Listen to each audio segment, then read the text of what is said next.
Hi, boys and girls. It's Mrs. Felix. I wanted to continue to do read alouds to you, especially since it's one of my favorite times of the day. I chose a book after going through lots of books in my library, and this one I decided on is called Mr. Popper's Penguins.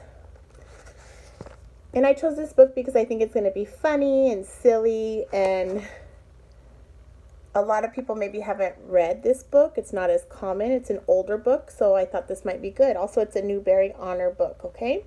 They made a movie a few years back with this book, but of course, the movie is quite different than the book, just like most movies are. So I would like you to wait to watch the movie till after we're done reading it.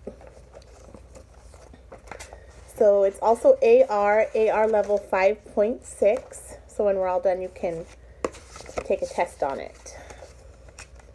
So it has cute little illustrations. It's by Richard and Florence Atwater. Mr. Popper's Penguins. Chapter 1, Stillwater.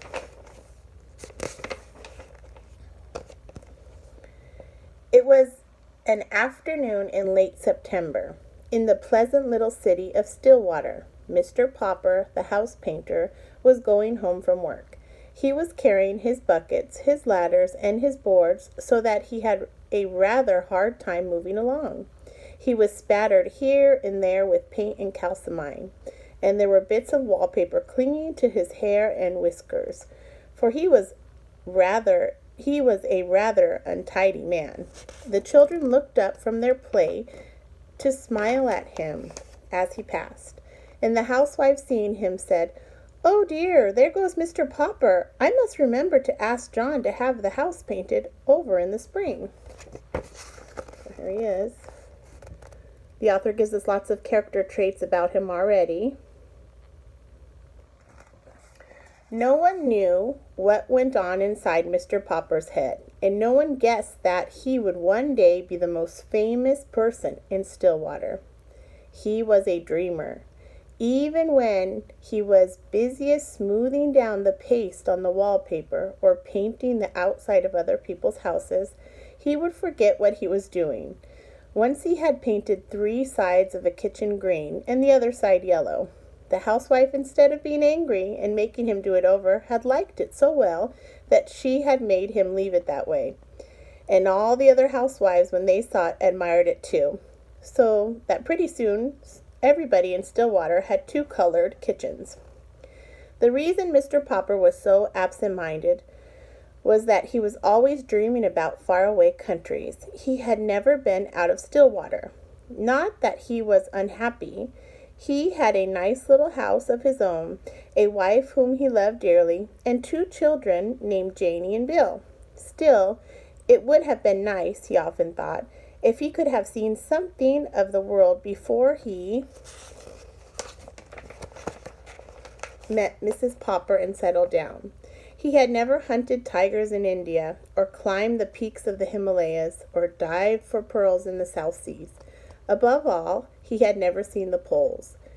That was what he regretted most of all. He had never seen those great shining white expanses of ice and snow. He had wished that he had been a scientist instead of a house painter in Stillwater, so that he might have joined some of the great polar expeditions. Since he could not go, he was always thinking about them.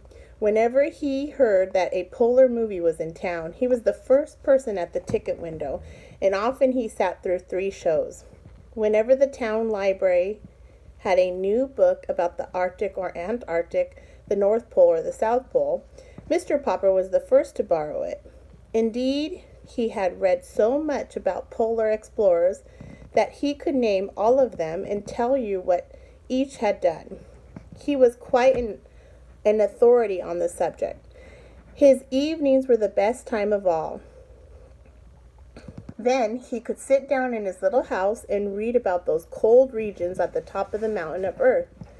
As he read, he could take the little globe that Janie and Bill had given him the Christmas before and search out the exact spot he was reading about. So now, as he made his way through the streets, he was happy because the day was over and because it was the end of September.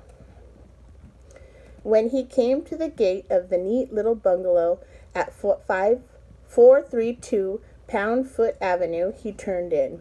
"Well, my love," he said, setting down his buckets and ladders and boards and kissing Mrs. Popper, "the decorating season is over. I have painted all the kitchens in Stillwater. I have papered all the rooms in the new apartment building on Elm Street. There is no more work until spring, when people want their houses painted." Mrs. Popper sighed. "I sometimes wish you had the kind of work that lasted all year, instead of just from spring until fall," she said. "It will be very nice to have you at home for a vacation, of course, but it is a little hard to sweep with a man sitting around reading all day." "I could decorate the house for you." "No, indeed," said Mrs. Popper firmly. "Last year you painted the bathroom 4 different times because you had nothing to do, and I think that is enough of that. But what worries me is the money. I have saved a little, and I dare say we can get along as we have other winters. No more roast beef, no more ice cream, not even on Sundays." "Shall we have beans every day?" asked Janey and Bill, coming in from play. "I'm afraid so," said Mrs. Popper. "Anyway, go wash your hands for supper, and Papa will put away his litter of paints, because you won't be needing them for quite a while." I hope you enjoyed the first chapter. I'll read the second chapter tomorrow, and I'll upload them daily.